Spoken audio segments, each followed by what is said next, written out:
Court. All right. Let us begin with, we were talking about Hanukkah up to now, but this week's Torah portion is very interesting because it talks about dreams. And Yosef is his life story is replete with dreams, especially the beginning.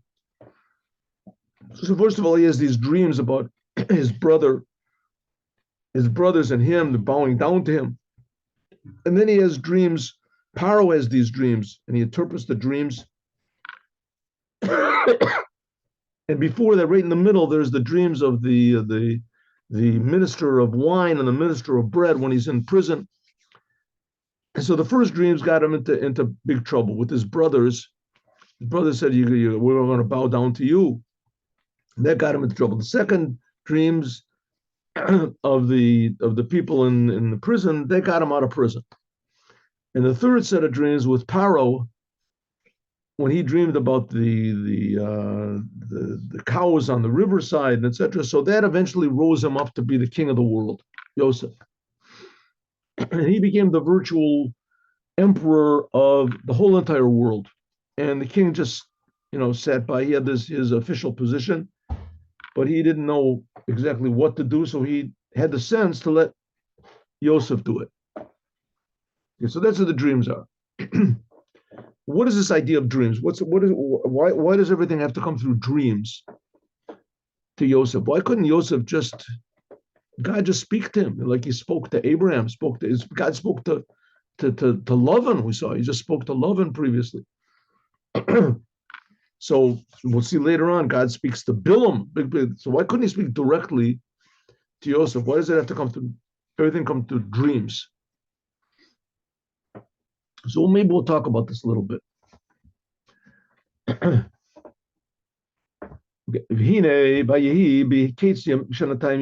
After 2 years,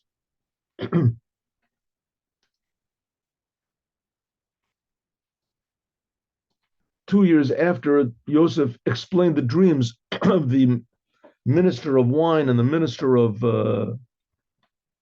bread. So Paro has this dream and he can't explain it.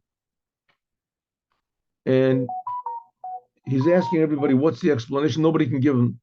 And suddenly the minister of wine and the minister of the bread, they said, well, there was this young Jewish kid that was with us in prison, and he explained what the dream is.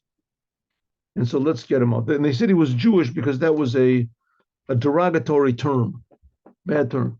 And Paro said, I don't care what he is, but if he can explain my dreams, bring him here. So after 2 years after these dreams of Paro, all of a sudden he had a dream. 2 years after Yosef explained the dreams of the minister of wine and the minister of bread, and he got them as Paro had a dream. Hine Parsha Zu, this is joined to the previous Parsha, which is before it. The minister of wine did not remember what Yosef said. If you remember what happened, Yosef was in prison, and the minister of bread and the minister of wine had dreams, and Yosef explained what the dreams were. He said, the minister of bread, you're going to get out, and you're both going to get out of prison. But the minister of wine, he said, you're going to get out alive, and the minister of bread, you're going to get out dead.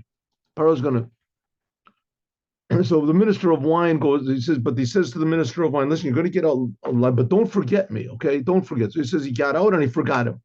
Yosef told him. Until all of a sudden happened this thing, and Paro dreamed. Paro Cholem. And the Parsha Zu, this Torah portion is connected to the one right before it. It says, Lo zacharat Paro Sara Mashkim Yosef, that the minister of wine did not remember Yosef. Because he did not remember Nithave, there began this Vayehi Miketz. He didn't remember, so Yosef had to delay another 2 years in prison. Ubira Inyan. Let's explain this. Who is Paro? Who are the ministers? What is this whole story doing in the Torah? Why doesn't the Torah just tell us very simply? It could just leave out the story. I mean, the story is a very very shameful story to the Jewish people. That here we had the sons of Yaakov, Jacob, and it says that they were all holy people, and they hated their brother. They hated him, and they wanted to kill him because actually the fact is that they had just reason, because he was speaking against them to their father. If their father would have believed, Yaakov would have believed what they said, then there would have been very serious repercussions. if Paro would, if their father would have believed what Yosef said about them, there would have been serious repercussions. So they said, we got to get rid of this Yosef. We have to get rid of our brother Yosef, because he's putting us all in danger. He was saying that they were going against the Torah. They were eating limbs from a living animal, and the disgracing one another, etc. So why put this whole story in the Torah? The 10 brothers. There's even a thing that says that if there's a play or something like made about the 10 brothers of Yosef, the thing is so shameful that it casts such a bad light on the Jewish people in general, what Jews are, that all the 10 brothers, and they hated Yosef, and Yosef was holy. Yosef ended up saving the whole world. So why did they all hate him? So why not just say that Paro had a dream? Forget about telling what Yosef. I mean, Yosef, one day, somebody saw him, and they brought him to Paro from the street, and he explained Paro's dreams. Right? Why? Or he won the big prize or something like that, or he found favor in Paro's eyes. Why this whole story, all the details about dreams, etc.? Okay, so it says, who is, first of all, why even bring Paro into the story? Why? Here it goes. So it says, Paro, all the things that are mentioned in the Torah have a source in holiness. Everything that, even bad things, even Paro, it has a source in holiness. And so does also this minister of wine.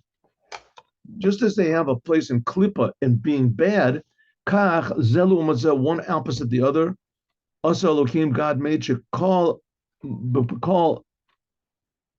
shit, Kamoke, and similarly in holiness, there's also these levels.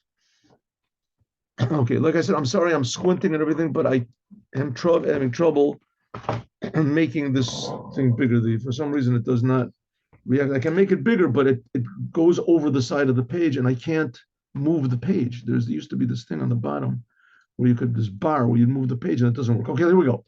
Hine, Yesh Daled Yesodot, there are 4 elements in the soul of man. Air, avir, spirit, Aish, fire, ruach, wind, mayim, water, and afar, and dirt. The 4 elements that compose the world also compose man. And these 4 elements, of course, these are 4 natures in people, right? There is fire, is like anger, ruach is like lightheadedness, mayim is pleasure, afar is depression. There's 4 tendencies in people. Yesterday, Aish, the whole found the element of fire, Mishkan Obalev, is in the heart.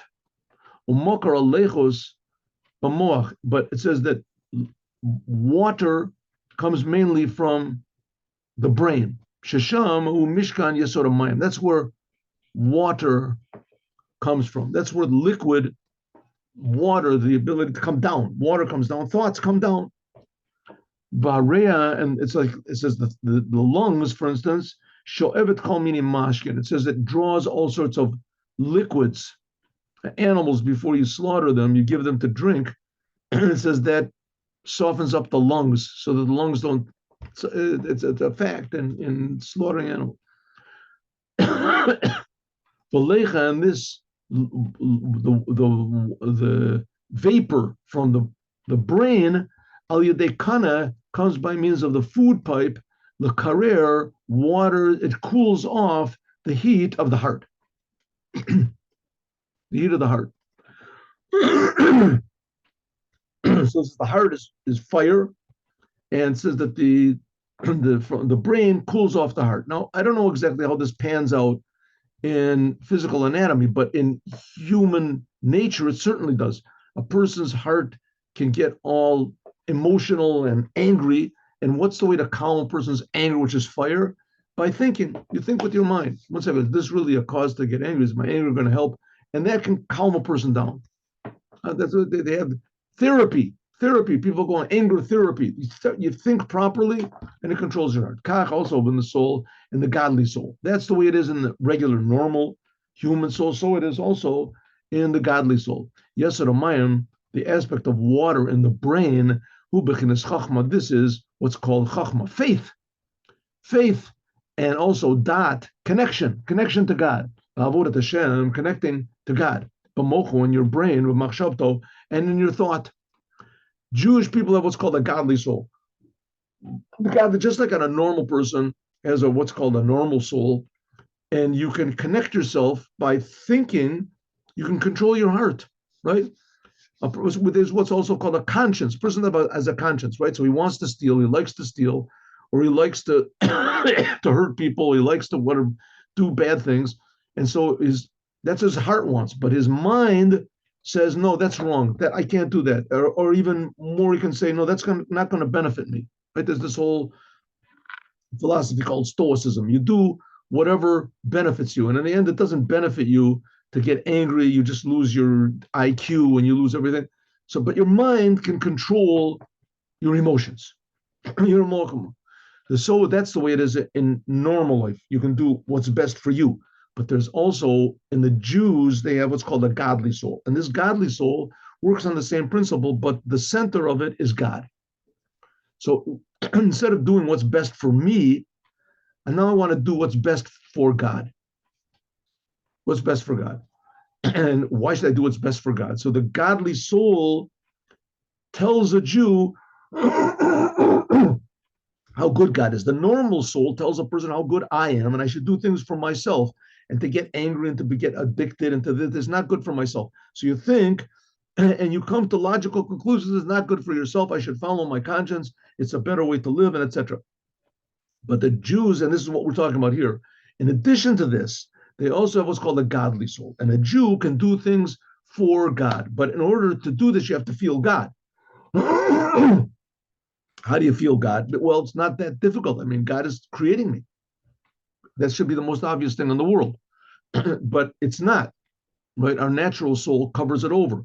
So you have to use your mind. You use your mind, you start thinking, what is it really right? God is really creating me. This is the topic which is mentioned over and over again. But in order to get it into our soul, to really connect to it, that's called da'at. Da'at means to connect.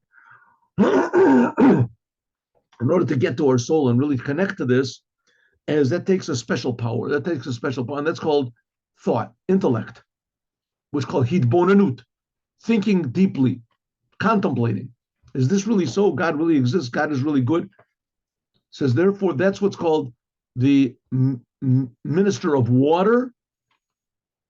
And that's Yesod Mayim, the element of water, controlling the element of fire. And that's what you have to do. You have to think about God. You think about God, you don't get excited so much about the world. And that's what it means. There's no thought that can, even though that no thought can possibly grasp God at all. Halokasiv is not written, no to Basharim Bala. It says that as a commandment, you have to try to know God as much as you can. Kol chad, each and every person, lafum shiri delay, according to his ability. True, God is infinite, but there's a lot of things about God which are sort of understandable. I mean, he creates us. That's number one. He enlivens us, gives us a soul. He provides for us. He cares for each person. And things get a little more difficult. He reacts to what we do. And we Jews are supposed to purvey this idea to all the world. The same God is creating me, is creating all the non-Jews also. He's creating everything.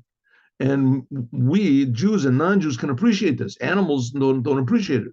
We can appreciate it. We can change ourselves. We can change ourselves. And it's a commandment to try to understand God as much as possible, even though, in fact, in essence, God is totally incomprehensible. right? That there's a creator and that he exists, that he creates time. He was there before there was time. What does that mean? And we can't understand that, but that's the fact. And the more we think about it, so the more we can come to control our heart.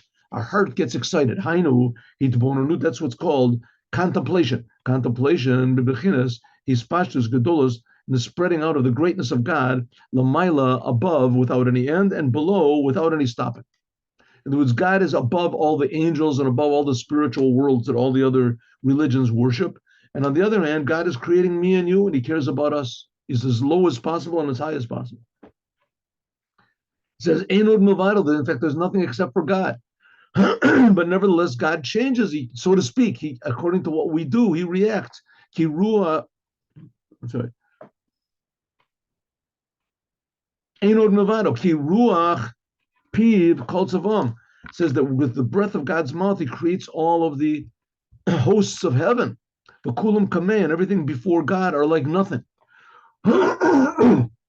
Whereas the whole world is really nothing. So it's really nothing. What are we talking about? It says it's like nothing compared to God's reality. The world is nothing.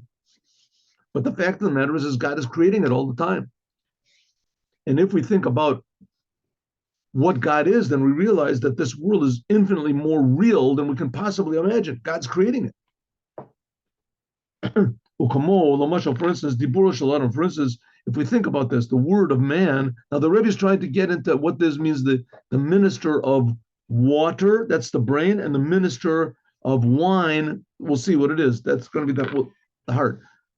But first of all, let's talk about fire. Here we have fire and water. So he says the whole purpose of fire is in the brain and is in the heart, and water is in the brain. So a person thinks about God, that's his brain, and those ideas come into his heart, and that can change your whole way of thinking. That's idea of Mashiach.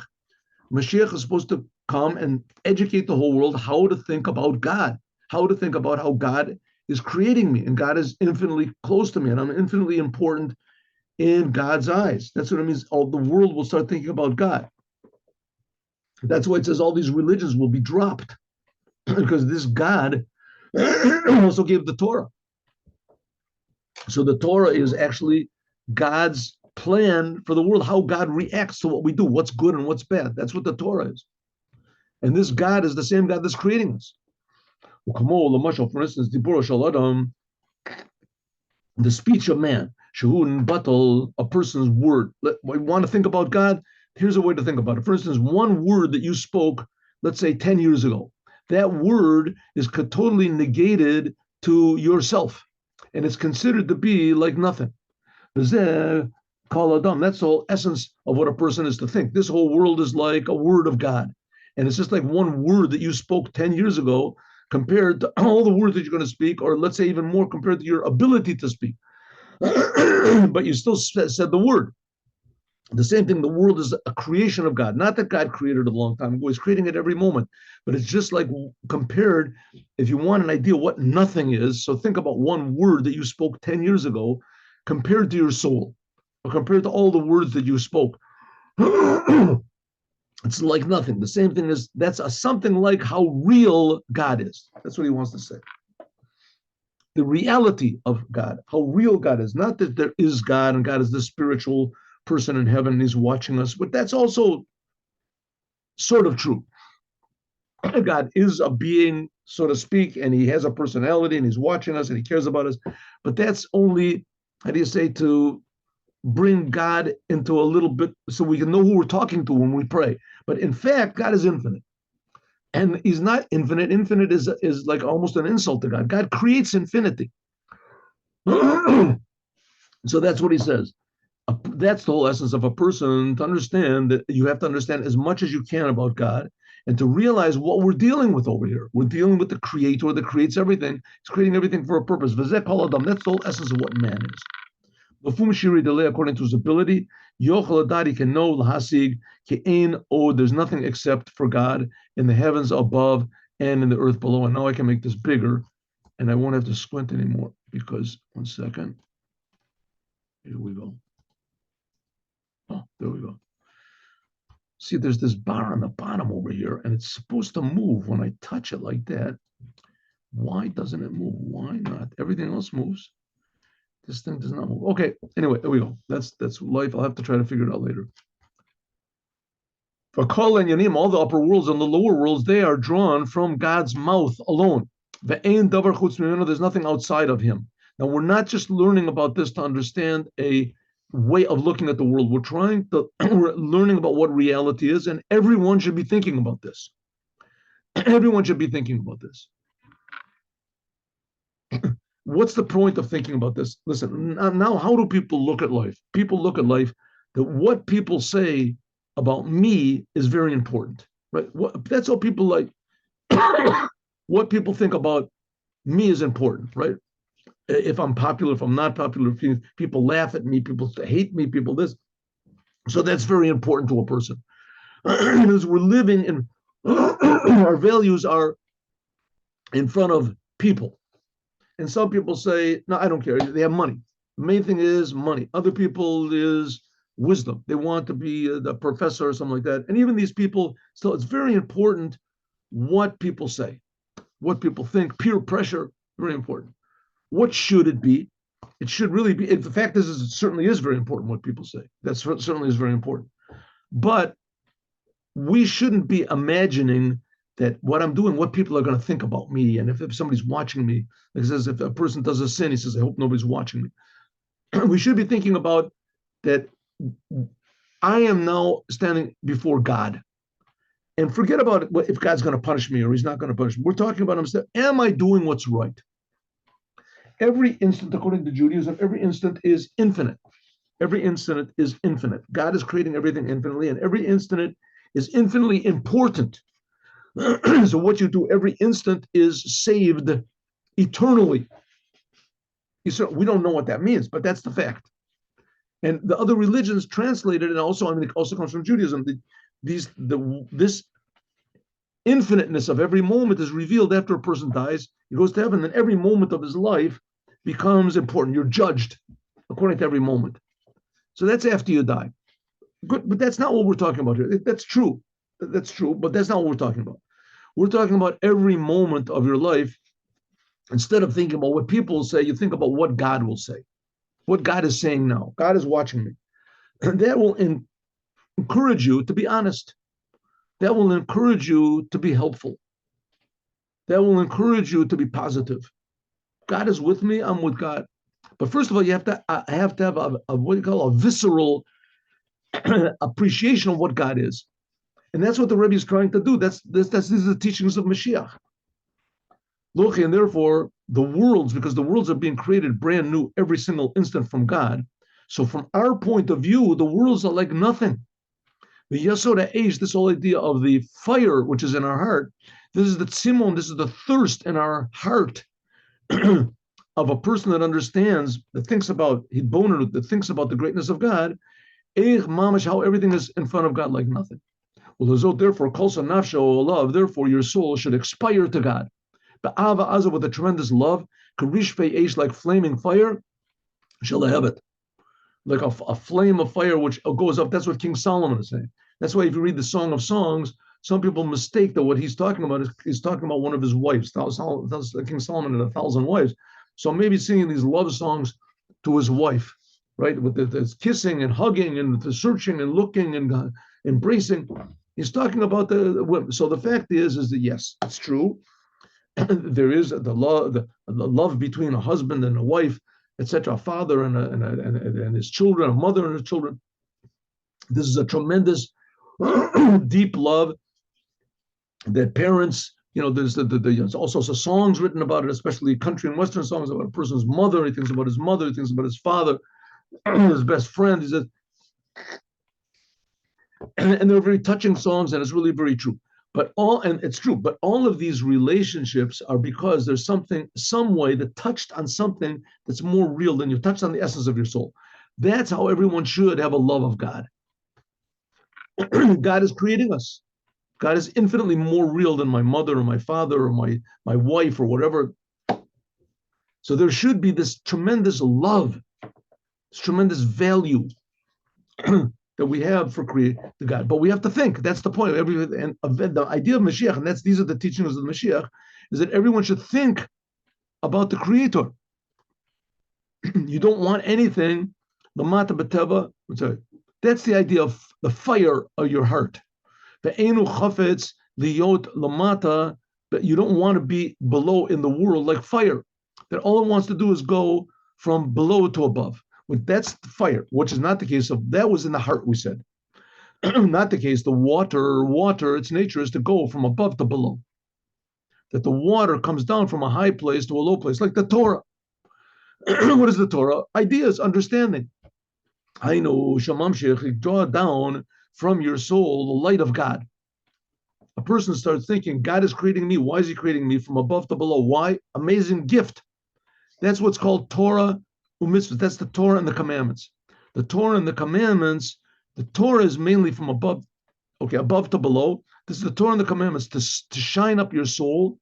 Gam biyot lamata, even when you're below.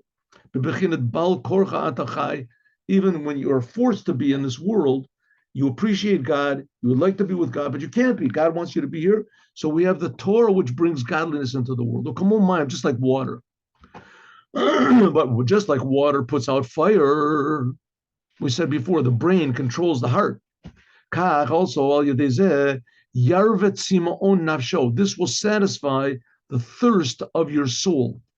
Now, here the Rebbe is speaking specifically to Jewish people, and when a Jewish people comes to Jewish person comes to a tremendous love of God, so you have to understand that one hand, yes, God is spiritual, and it's a spiritual feeling, and that you want to go out of your body, and then you start to realize that God is even above the spiritual. Then you really want to cling to God. You realize this world is so false, and I thought I was God. It's such a big bluff. I'm bluffing myself. I'm fooling myself. You just want to go out. It says like the two sons of Aaron, Nadav and Avihu, that they just wanted to go closer to God. Your soul goes out. But when you start to think in your mind, 1 second, but God gave the Torah. God wants me to be here in the world. God wants me to be here for a purpose, not just that I should suffer and it should be bad, that I should transform the world. And for that, God gave the Torah.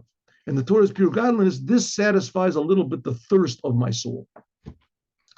Like it says, Habi called Sameh Lachalamayim. It says, the prophet says, everyone who is thirsty, come to water. Like it says in another place.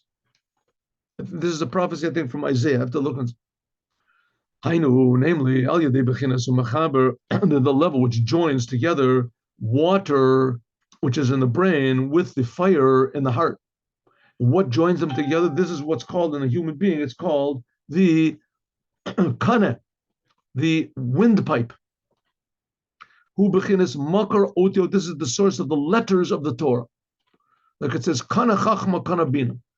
And this is called Sarah Mashkin. This is called the minister of drink. If you ever, I'm sure if you take a mirror, hold it in front of you, and speak, you'll see that it fills with water. Right, the vapor comes out. Shabo shoev areya, that this is where the lungs draw water from the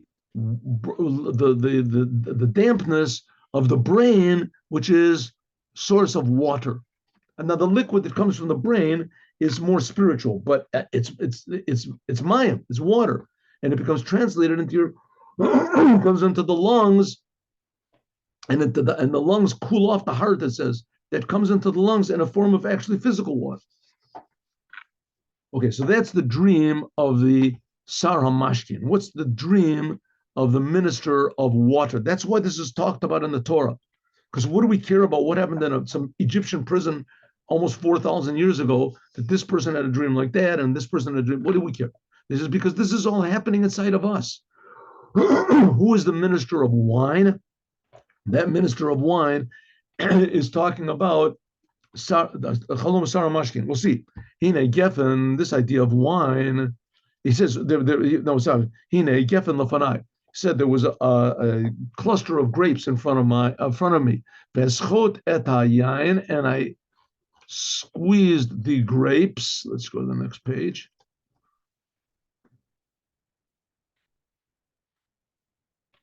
And I squeezed the grapes. Let's try it again. Can I try it again? This should be, I don't know why doesn't it move. No, it's not doing it. All right. I have to figure this out later. Okay. And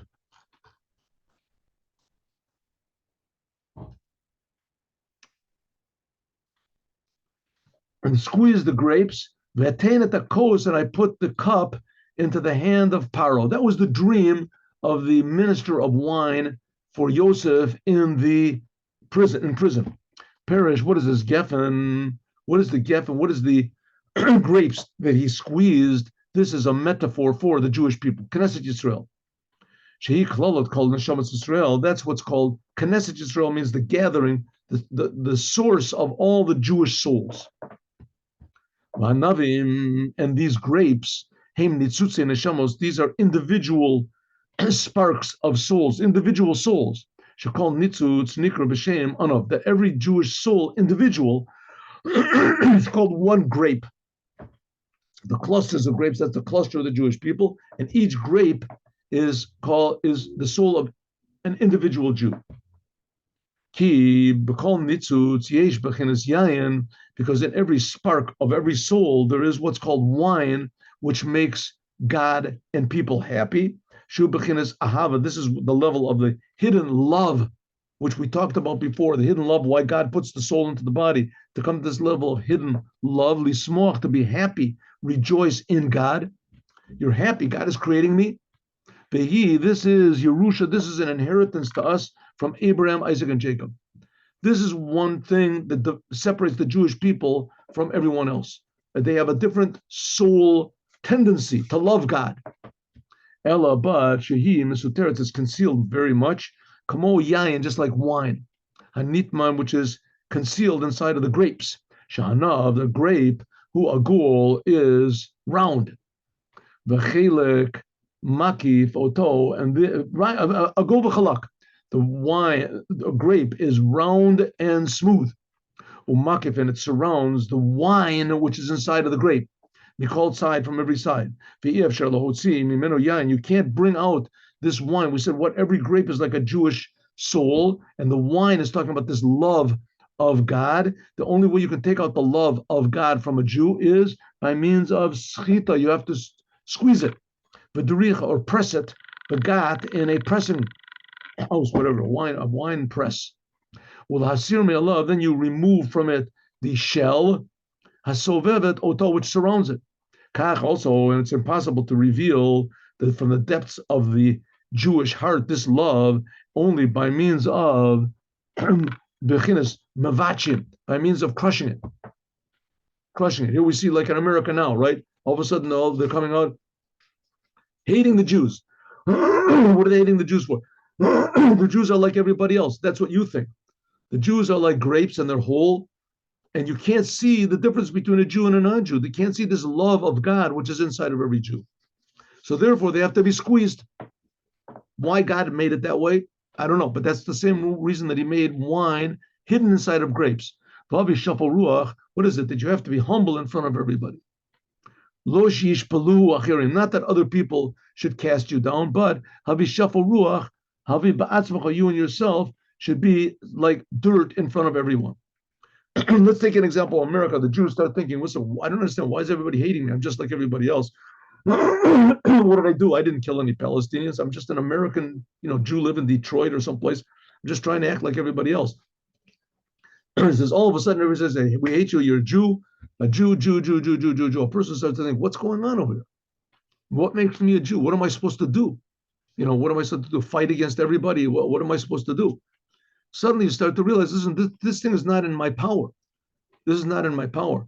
This is all, I didn't make myself a Jew, and I didn't make these people hate me. Just like this, somehow or other, this thing is just out of my control. It's not out of control, because you see that everything seems to be, everybody seems to agree in America somehow or other the Jews are bad, all the universities. And I don't know what I did to be a Jew. All of a sudden the person starts to think, well, these people are bad people. They're bad people. And the reason they hate me must be something good about me. I don't understand what's going on. I didn't do anything. What did I do? And suddenly that brings humility. A person starts to think, listen, this is not in my hands. This is obviously in the hands of whoever made me into a Jew. It's in his hands. What is this Jew thing? The only reason I'm talking about this is because that's the process that happened to me. Right? That happened to me. And it's happening all over the place. You start thinking, what is this Jew thing? Where do we get it from? It's only in the Bible. What does it say in the Bible what a Jew is? It doesn't say clear. Here's Abraham, Isaac, Jacob. Everyone was against them. They tried to kill him. All over the Jewish people were in Egypt. They got out. Why? God took them out with big miracles. Why? Why? What did it happen? All of a sudden, you start to become what's called humble. When you're humble, you realize, what does it mean? That, listen, this is not in my hands. Somehow or other, this is something bigger than I can possibly imagine is happening. Krishna, אני מוסר שיר, אני צלצל עליך בעוד חצי שעה. עוד חצי שעה, בסדר?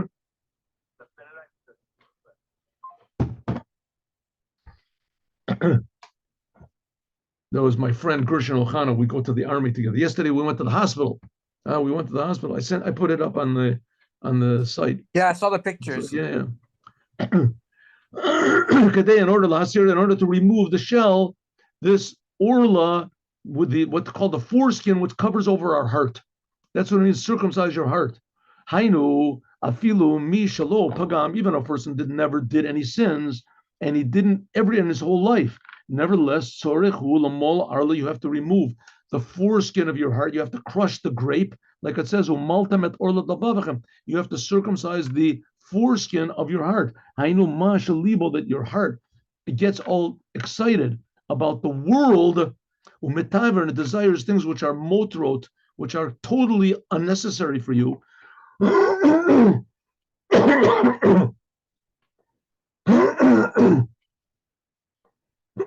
The nikra, this is called orla, this is called the foreskin, which covers over umachasa on the revelation of godliness, just like the grape conceals over the wine which is inside of it.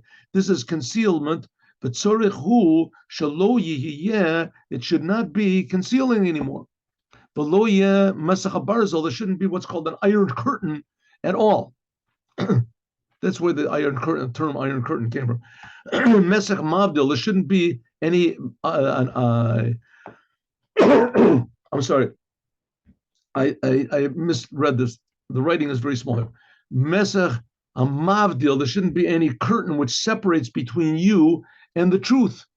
Fafilu krum dak, not even a thin shu'u bechinas or31a, which is what's called there's two foreskins that have to be removed at the time of circumcision. There's what's called the thick foreskin, and then there's a thin foreskin, which is only found in small babies.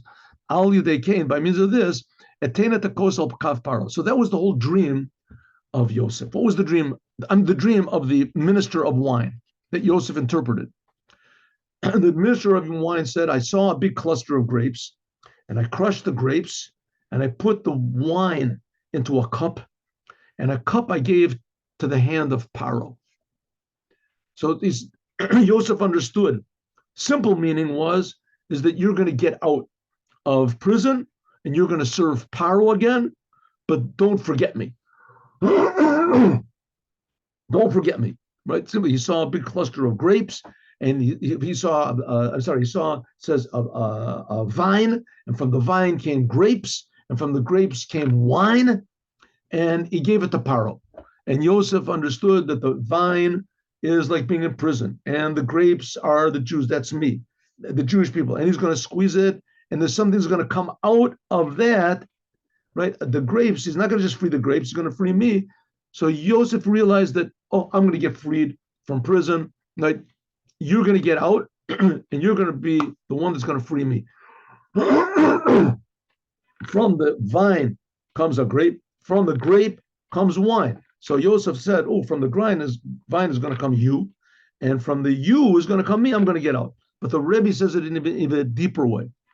And the grapes, the cluster of grapes are from the vine, that's all the Jewish people. The grape is each an individual Jew.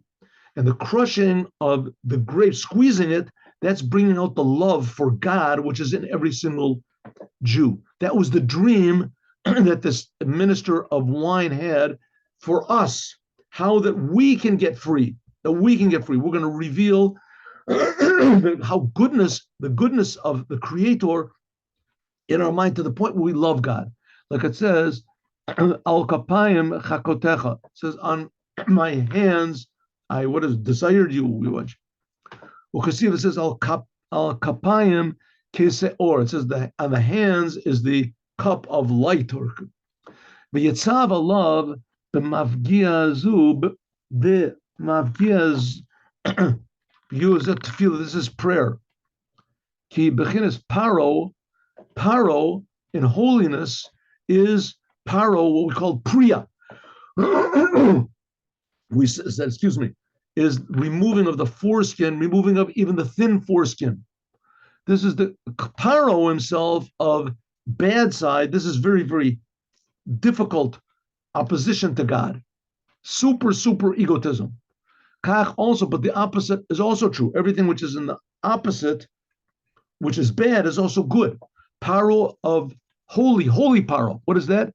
That's revealed godliness, liot priya, like we said, removing all of this foreskin, even the thin foreskin, to reveal the word of God. That's what it means, the Sarah Mashkin, to reveal the love, the connection, which is in every single Jew, the appreciation that every Jew has for the Creator, how close God is, how good God is, how precious, how intimate the connection we have with God. That's what the minister of wine revealed, not just to Yosef, but revealed to us, how we can take out the love from inside of us. Shehu bechinas, excuse me. And that corresponds to the kana, to the windpipe. Shahakol, that we said that's the idea of prayer. The windpipe, that the voice comes out from the windpipe. This, when you speak to God, this arouses your intention. Lismoach, to rejoice in God in your prayer. When you start to talk to God and you realize, who am I talking to? You think you've learned a little bit of Chassidut before you start to pray. Who am I talking? I'm talking about my Creator that's creating me, that's creating all the heavens, creating all being. I'm actually speaking to Him. And God is creating me, cares about me, loves me. Then we reflect a little bit of this love when we speak. That's called squeezing the grape and bringing it out in a good way. That's what it means, Vatican Coast. That's what it means. I will give this cup that's filled with this love, which we said that's the kana, that's the windpipe, to Paro. Paro is the revelation of godliness, the revelation of love, who molich bo'orer, this arouses this tremendous love, which is much, much above any sort of appreciation of man. So the dream that the minister of wine had, that was last week's Torah portion, the minister that he had, that the dream that he had is talking to each and every one of us. And Yosef, in this case, he's the Rebbe, in our case, he's revealing to us what it means. He's interpreting this dream, not just to this minister, to Paro, he's interpreting it to me and you. And this is it. This is the interpretation. Every Jew is like a grape. We have to crush ourselves, think deeply about God. When we do that, it says that removes the foreskin. That's Paro. That's called the wine that makes people happy.